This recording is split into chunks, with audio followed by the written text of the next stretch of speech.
Kaixo, bideo honetan azalduko dut irakaskuntza eta ikaskuntza prozesua.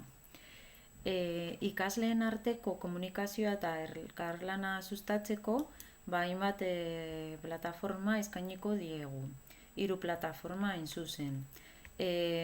Alde batetik eskainiko diogu Learning Management System bat, kasu honetan aukeratutako plataforma Moodle plataforma da.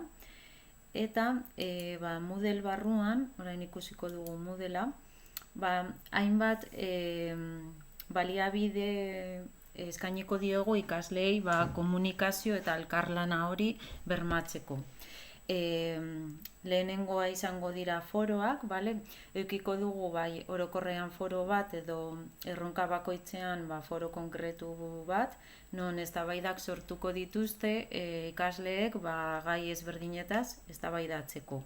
Irakasleak ere sartuko dira eztabaida horietan gauzak argitzeko beharrezkoa bada. Bigarren baliabidea izango lirateke txata. Hau berehalako komunikazioa aurrera eramateko erabiliko dituzte ikasleek. Eta azkenik ere glosarioa eskainiko diegu. Erronka bakoitzean hainbat kontzeptu agertzen dira eta ikasleek joango dira kontzeptu horiek, adibidez hemen HTML erronka barruan HTML etiketa ezberdinak sartzen glosario honetan. Hori izango lirateke Moodle plataforma. Gero zer gehiago erabiliko edo eskainiko diegu ikasleei, adibidez unitate partekatuak.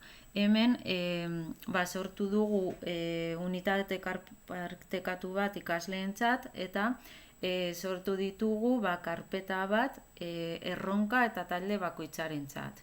Eta hor barruan lantzen dituzte edo jorratzen dituzte dokumentu ezberdinak erronka barruan talde lana egiteko. Aldi berean, Gmailen sortu ditugu edo eskaintzen diegu hainbat distribuzio e-mailak, horrela edo zerrendak.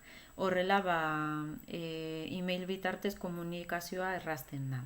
Eta azkenik beraien erronkaren plangintza aurrera eramateko Trello erabiltzen dugu. Hemen daukagu talde baten bigarren erronkako Trello arbela.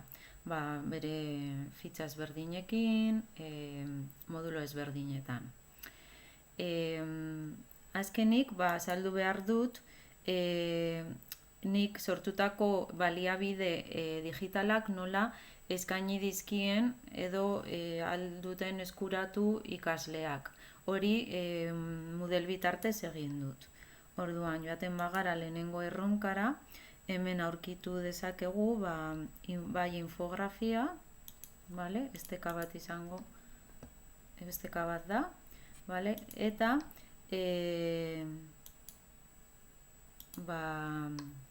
sakontzeko edukia, hemen, nire aurkezpena. Hori izan da guztia, eskerrik asko eta hurrengora arte.